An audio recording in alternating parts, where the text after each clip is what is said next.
dans la posture quadrupède, tu places ton bassin derrière tes genoux ou au-dessus des genoux, jamais devant pour protéger le bas de ton dos.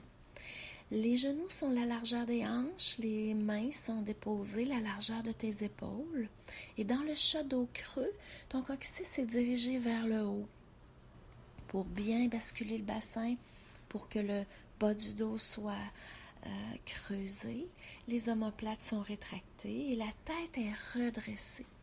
L'important dans l'enchaînement qui va suivre, c'est que tu commences toujours le mouvement par ton bassin, autant quand tu te diriges en dos rond que lorsque tu reviens en creusant ton dos.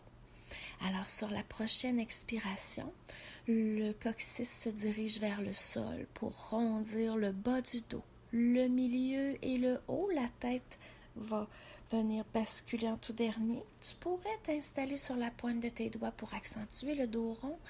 Et à l'inspire, tu reviens en redressant le coccyx, creusant le bas, le milieu et le haut du dos.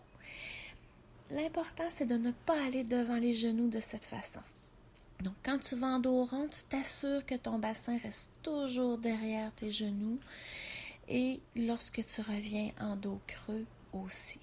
Alors, tu peux reprendre, expire, coccyx vers le bas.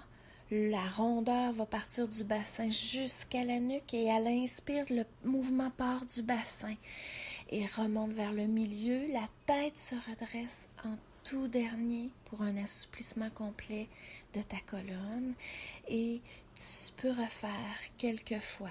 Donc, expiration, tu vas dos rond en commençant le mouvement par ton coccyx, le bas. Et à l'inspire, tu creuses le bas du dos et tu creuses ensuite le milieu, les omoplates se rétractent et tu vas creuser, si on veut, au niveau de la nuque en redressant ta tête.